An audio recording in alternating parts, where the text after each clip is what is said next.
Hi dears.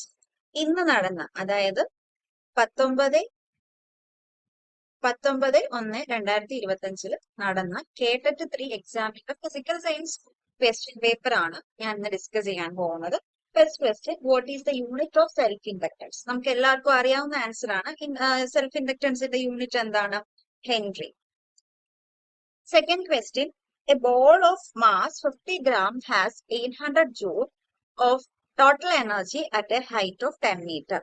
Assuming no energy loss, how much energy does it possess at a height of 5 meter? എന്താണ് ക്വസ്റ്റ്യനിൽ പറഞ്ഞിരിക്കുന്നത്?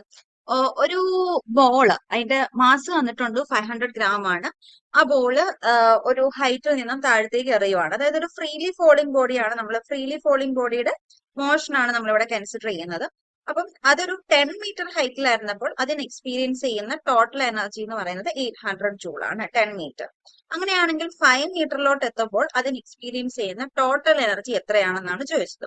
Total energy എന്ന് പറയുമ്പോൾ അവിടെ എന്തൊക്കെ വരും? കൈനറ്റിക് എനർജിയും വരും, പൊട്ടൻഷ്യൽ എനർജിയും വരും. ഇതിന്റെ രണ്ടിന്റെയും കൂടെ സം അല്ലേ ടോട്ടൽ എനർജി എന്ന് പറയുന്നത്. അപ്പം നമുക്കറിയാം, law of conservation of energy അനുസരിച്ച് ഒരു ഫ്രീലി ഫോളിംഗ് ബോഡിയിലെ ടോട്ടൽ എനർജി എപ്പോഴും കൺസർവ്ഡ് ആയിരിക്കും. സോ 10 മീറ്ററിലെ ടോട്ടൽ എനർജി 800 ജൂൾ ആണെങ്കിൽ 5 മീറ്ററിലെ ടോട്ടൽ എനർജിയും എന്ത് തന്നെയായിരിക്കും? 800 ആയിരിക്കും. So option D is the correct answer. Which of the following are exothermic reaction? ഇതിന്റെ അകത്ത് ഏതാണ് എക്സോതെർമിക് റിയാക്ഷൻസ് എന്നാണ് ചോദിച്ചിരിക്കുന്നത്. ആദ്യത്തേത് neutralisation reaction between acid and alkali. ആസിഡും ആൽക്കലിയും കൂടി ന്യൂട്രലൈസ് ചെയ്യുമ്പോഴേക്കും എന്താണ് അവിടെ? ഹീറ്റ് റിലീസ് ചെയ്യും. സോ അതെന്താണ്? അതൊരു എക്സോതെർമിക് റിയാക്ഷൻ. ഇനി രണ്ടാമത്തത്, ഇതിൽ എന്തോ ഒരു മിസ്റ്റേക്ക് ഉണ്ടോ എന്ന് എനിക്ക് സംശയമുണ്ട്. കാരണം മീഥൈൻ നമ്മൾ ഏതിൽ നിന്നൊക്കെയാ പ്രൊഡ്യൂസ് ചെയ്യുന്നത്? കാർബണിൽ നിന്നും ഹൈഡ്രജനിൽ നിന്നാണ്. അപ്പൊ കാർബണും ഹൈഡ്രജനും കൂടി കമ്പൈൻ ചെയ്ത് മീഥൈൻ ഫോം ചെയ്യുന്ന റിയാക്ഷൻ ആണെങ്കിൽ അത് ഹീറ്റ് റിലീസ് ചെയ്യും. അപ്പൊ അതും എക്സോതെർമിക് ആണ്. Third, dissolution of NH4Cl. NH4Cl-നെ നമ്മൾ എന്താവും? അമോണിയവും വാട്ടറും ആയിട്ട് അമോണിയവും HCl-ഉം ആയിട്ട് ഡിസോല്യൂട്ട് ചെയ്യും. അതായത് NH4Cl എന്ന് പറയുന്നത് NH3+ വാട്ടർ ആയിട്ട് മാറും. അത് സംഭവിക്കണമെങ്കിൽ നമ്മൾ ഹീറ്റ് അങ്ങോട്ട് കൊടുക്കണം. അപ്പൊ ഹീറ്റ് അബ്സോർബ് ചെയ്തിട്ടാണ് റിയാക്ഷൻ നടക്കുന്നത്. സോ അത് എൻഡോതെർമിക് റിയാക്ഷൻ ആണ്. അപ്പൊ അതല്ല. Fourth option, decomposition of potassium chloride. നമുക്കറിയാം എല്ലാ ഡീകമ്പോസിഷൻ റിയാക്ഷൻസും എൻഡോതെർമിക് ആണ്, എല്ലാം നല്ല മിക്കതും. അപ്പൊ പൊട്ടാസ്യം ക്ലോറൈഡിൽ പൊട്ടാസ്യം ക്ലോറൈഡ് ഡീകമ്പോസ് ചെയ്യാൻ വേണ്ടി നമ്മൾ എന്ത് കൊടുക്കണം? ഹീറ്റ് എനർജി കൊടുക്കണം. അപ്പൊ അതും എൻഡോതെർമിക് ആണ്. അപ്പൊ 3ഉം 4ഉം റോങ് ആണ്. 1ഉം 2ഉം ആണ് എൻഡോതെർമിക് ആയിട്ട് വരുന്നത്. പക്ഷെ 2-ല് നൈട്രജൻ പ്ലസ് ഹൈഡ്രജൻ എന്ന് പറഞ്ഞത് കൊണ്ട് ഈ ക്വസ്റ്റ്യൻ ക്യാൻസൽ ചെയ്ത് പോകാനാണ് സാധ്യത. ഓപ്ഷൻ ഡി ആണ് കറക്റ്റ് ആൻസർ എങ്കിൽ ഇത് ക്യാൻസൽ ചെയ്ത് പോകും. കാരണം എന്താ? ഈ ക്വസ്റ്റ്യൻ തെറ്റാണ് 73-ല്. ഇനി 74-ല് ചോദിച്ചേക്കുന്നത് process for used for the production of sulphuric acid. അതിന്റെ ആൻസർ ലെഡ് ചേംബർ പ്രോസസ് ആണ്. ഹേബർ പ്രോസസ് ഏതാണ്? അമോണിയ പ്രൊഡ്യൂസ് ചെയ്യാനാണ്. ഡെക്കൻ പ്രോസസ് HCl ആണ്. സോൾവേ പ്രോസസ് ബേക്കിംഗ് സോഡയുടെ പ്രൊഡക്ഷന് വേണ്ടി യൂസ് ചെയ്യുന്ന മെത്തേഡാണ്. അപ്പം ലെഡ് ചേംബർ പ്രോസസ് ആണ് അതിന്റെ correct answer. Then 75, a gravitational force on a lunar surface is approximately 1/6 of the Earth. If an object of mass 12 kg is in Earth is taken to the surface of the moon, what will be its weight at the moon surface? എന്താ പറഞ്ഞിരിക്കുന്നത്? മൂണിന്റെ weight, മൂണിനുള്ള gravitational force on lunar surface.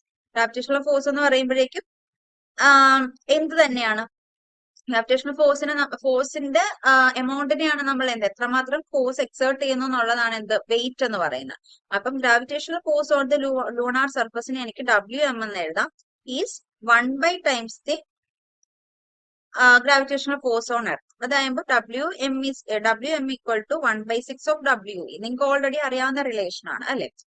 എർത്തിലെ gravitational force എത്രയാണോ അതിന്റെ 1/6 മൂണിലുള്ളൂ എന്ന് പറഞ്ഞാൽ, അപ്പൊ എർത്തിൽ എത്ര വെയിറ്റ് ആണോ ഒരു ബോഡിക്ക് ആക്ട് ചെയ്യുന്ന അതിന്റെ 1/6 മൂണിൽ ആക്ട് ചെയ്യത്തുള്ളൂ. അപ്പൊ നമുക്ക് ഈ ക്വസ്റ്റ്യൻ എന്താ തന്നിരിക്കുന്നത്? മാസ് തന്നിട്ടുണ്ട് അല്ലെ? മാസ് ഓഫ് എ ബോഡി തന്നിട്ടുണ്ട്. എർത്തിലെ ഗ്രാവിറ്റേഷണൽ ഫോഴ്സ് 10 m/s ആണെന്ന് തന്നിട്ടുണ്ട്. അപ്പൊ അത് യൂസ് ചെയ്ത് നമുക്ക് എന്ത് കണ്ടുപിടിക്കാം? വെയിറ്റ് കണ്ടുപിടിക്കാം. W is equal to mg. അപ്പം 12 × 10 ചെയ്യുമ്പോൾ 120 വരും. സോ 120 ഡിവൈഡഡ് ബൈ 120 ആണ് ഡബ്ല്യു എന്ന് പറയുന്നത്. ഡിവൈഡഡ് ബൈ 6 ചെയ്യുമ്പോൾ എന്ത് കിട്ടും? WM, അതായത് 20 ന്യൂട്ടൺ ആണ് കറക്റ്റ് ആൻസർ. ഇനി 76th question. A circular coil carrying a current I has radius R, number of turns N, and radius R, number of turns N, current I. If all the three, that is current R I, radius R, number of turns N, are doubled, then the magnetic field at it is center. അപ്പൊ നമ്മൾ ആദ്യം തന്നെ magnetic field, സെൻട്രലിലുള്ള magnetic ഫീൽഡിന്റെ equation നോക്കണം. എന്താണ്? μ0NI/2R. ഒരു circular കോയിലിന്റെ സെൻട്രലിൽ act ചെയ്യുന്ന മാഗ്നറ്റിക് ഫീൽഡിന്റെ ഇക്വേഷൻ ആണ് B is equal to μ0NI/2R. ഇതിന്റെ ഡെറിവേഷൻ ഒക്കെ നമ്മൾ +2 ക്ലാസ്സിൽ പഠിക്കുന്നതാണ് അല്ലെ, മാഗ്നറ്റിസത്തിന്റെ ചാപ്റ്ററിൽ. ഓക്കെ, അപ്പം നമ്മുടെ ക്വസ്റ്റ്യനിൽ എന്താ വന്നിരുന്നത്? ഇതാണ് ആദ്യത്തെ മാഗ്നറ്റിക് ഫീൽഡ്. ദെൻ എന്ത് സംഭവിക്കും? μ0 ആയിട്ട് തന്നെ ഇരിക്കും. നമ്പർ ഓഫ് ടേൺസ് എല്ലാം ഡബിൾ ചെയ്യുക. നമ്പർ ഓഫ് ടേൺസ് ഡബിൾ ചെയ്യും. അപ്പൊ N എന്താവും? 2N ആവും. കറണ്ട് W, അപ്പം I എന്താവും? 2I ആവും. Divided by 2 into radius double ചെയ്യും. അപ്പൊ എന്താവും? R എന്താവും? 2R ആവും. ഒരു ടൂവും ക്യാൻസൽ ചെയ്തു പോകും. പിന്നെ ബാക്കി എന്തുണ്ട്? 2 ഇൻറ്റു മോളില് μ0NI/2R. ഈ μ0NI/2R എന്ന് പറയുന്നത് എന്ത് തന്നെയാണ്? B തന്നെയാണ്. അപ്പൊ എല്ലാം ഡബിൾ ആയപ്പം എങ്ങനെ വന്നു? B ഡാഷ്, പുതിയ B എന്ന് പറയുന്നത് 2B ആയി. സോ എന്ത് സംഭവിച്ചു? Magnetic field at it centre double ചെയ്തു. മനസ്സിലായല്ലോ? ഇനി 77. Which of the following light pair of light is on one out? അപ്പം ഇതിന്റെ അകത്ത് പല കോമ്പിനേഷൻസ് ആണ്. എല്ലാം ഒരു പ്രൈമറി കളറും ഒരു സെക്കൻഡറി കളറും തമ്മിലുള്ള കോമ്പിനേഷൻ ആണ് കാണിച്ചിരിക്കുന്നത്. ഇതിൽ സിയാൻ ആൻഡ് റെഡ് കമ്പൈൻ ചെയ്യുമ്പോൾ നമുക്ക് വൈറ്റ് ലൈറ്റ് കിട്ടും. വേറെ കോമ്പിനേഷൻ ഒന്നും വൈറ്റ് ലൈറ്റ് കിട്ടില്ല. അപ്പൊ അതാണ് ഓൺ വൺ ഔട്ട്. ഇനി then 78th question. Which of the following solution has the same concentration? ഇതിന്റെ അകത്ത് സെയിം കോൺസെൻട്രേഷൻ ഉള്ള സൊല്യൂഷൻ ഏതാണെന്നാണ് ചോദിച്ചിരിക്കുന്നത്. അപ്പൊ നമ്മള് സൊല്യൂഷന്റെ കോൺസെൻട്രേഷൻ കണ്ടുപിടിക്കാൻ വേണ്ടി നമുക്ക് പല മെത്തേഡ് ഉണ്ട്. അതിന്റെ അകത്ത് സോലിബിലിറ്റി അല്ലെ സൊല്യൂഷന്റെ കോൺസെൻട്രേഷൻ എന്ന് പറയുമ്പോൾ നമ്മൾ ഏത് മെത്തേഡാണ് യൂസ് ചെയ്യുന്നത്? മൊളാരിറ്റി ആണ് നമ്മൾ കണ്ടുപിടിക്കേണ്ടത്. അപ്പൊ ഓരോന്നിന്റെയും മൊളാരിറ്റി കണ്ടുപിടിക്കുക. എന്നിട്ട് സെയിം മൊളാരിറ്റി വരുന്നത് ഇതിന്റെ അകത്ത് ഏതാണെന്ന് നമുക്ക് നോക്കാം. അപ്പൊ മൊളാരിറ്റിയുടെ ഇക്വേഷൻ എന്താ? Number of solute divided by volume of solution in litre. അപ്പം നമുക്ക് തന്നിരിക്കുന്ന എന്താ? First question NaOH. NaOHലെ നമ്പർ ഓഫ് സൊല്യൂട്ട് കണ്ടുപിടിക്കാൻ എന്ത് ചെയ്യണം? W2/M2. W2 അതായത് വെയിറ്റ് ഓഫ് ദ NaOH എത്ര തന്നിരിക്കുന്നത്? 4 ആണ്. M2 എന്ന് പറയുന്ന മോളാർ മാസ്. NaOHന്റെ മോളാർ മാസ് എത്രയാ? 40 ആണ്. അപ്പം is equal to 0.1. Is equal to 0.1 divided by 250. ഇത് മില്ലി ലിറ്ററിലാണ് തന്നിരിക്കുന്നത്. ലിറ്ററിലോട്ടാക്കാൻ ഇൻറ്റു 1000. 0.4 മോളാർ ആണ് ഫസ്റ്റിൻ്റെത്. അടുത്തത് എന്താണ്? KClന്റെ കേസ്. ഇതിൽ നമ്പർ ഓഫ് മോൾ ഡയറക്റ്റ് ആയിട്ട് തന്നിട്ടുണ്ട്. അപ്പൊ എത്ര വരും? 0.5 ഡിവൈഡഡ് ബൈ 250. മില്ലി ലിറ്റർ തന്നെയാണ്. അത് ഇൻറ്റു 1000 ചെയ്യുമ്പോൾ ലിറ്ററിലോട്ടാവും. 2 മോളാർ. തേർഡ് വണ്ണ് വെയിറ്റ് ആണ് തന്നിരിക്കുന്നത്. അപ്പൊ നമ്മുടെ നമ്പർ ഓഫ് മോൾസ് കണ്ടുപിടിക്കണം. അതിന് എന്ത് ചെയ്യണം? W2 ഡിവൈഡഡ് ബൈ NaOH തന്നെയാണ്. NaOHന്റെ മോളാർ മാസ് എത്രയാ? 40 ഇസ് ഈക്വൽ ടു 1 ആണ് നമ്പർ ഓഫ് മോൾസ് എന്ന് പറയുന്നത്. നമ്പർ ഓഫ് സൊല്യൂട്ട് എന്ന് പറയുന്നത് number of moles of solute. Number of solute അല്ല, number of moles of solute. അപ്പം എന്ത് ചെയ്താൽ മതി? 1/250 ഇൻറ്റു 1000 ചെയ്യുമ്പോ എത്ര കിട്ടും? 4 മോളാർ. അപ്പൊ ഇതുവരെ ഒന്നും നമുക്ക് ഒരുപോലത്തെ കോൺസെൻട്രേഷൻ വന്നിട്ടില്ല. അപ്പൊ ഫോർത്ത് വണ്ണും കൂടെ ചെയ്ത് നോക്കാം. ഫോർത്ത് വൺ എത്രയാ? 5.61 ആണ് അതിന്റെ W2 എന്ന് പറയുന്നത്. 5.61 ഡിവൈഡഡ് ബൈ KOHന്റെ മോളാർ മാസ് എത്രയാണ്? 56.1 ആണ്. അപ്പം ഇത് ചെയ്യുമ്പോൾ നമുക്ക് എന്ത് കിട്ടും? നമ്പർ ഓഫ് മോൾസ് കിട്ടും. സോൾവ് ചെയ്യുമ്പോൾ എത്ര കിട്ടുന്നത്? 0.1. 0.1 ഡിവൈഡഡ് ബൈ വോളിയം 250 ഇൻറ്റു 1000 എത്ര കിട്ടും? 0.4. 0.4 നമുക്ക് നേരത്തെ വേറെ എവിടെയോ കിട്ടിയല്ലോ. ഫസ്റ്റ് ക്വസ്റ്റ്യൻ ആൻസർ 0.4 ആണ്. അപ്പം സെയിം കോൺസെൻട്രേഷൻ വന്നത് ഏതൊക്കെയാണ്? 1ഉം 4ഉം. അപ്പൊ 1ഉം 4ഉം വരുന്ന ആൻസർ ഏതാ? Option A. 2 sound waves A and B have same amplitude and same wave pattern, but their frequencies are 60 Hz and 120 Hz respectively. ഇതിന്റെ അകത്ത് ഈ പറയുന്ന ഓപ്ഷനിൽ ഏതാണ് കറക്റ്റ് എന്ന്. അപ്പൊ ഇവിടെ പറഞ്ഞിട്ടുണ്ട് ആംപ്ലിറ്റ്യൂഡ് ചെയ്യുവാണ് വേവ് പാറ്റേൺ സെയിം ആണ്, ഫ്രീക്വൻസി മാത്രമേ ഡിഫറൻസ് ഉള്ളൂ.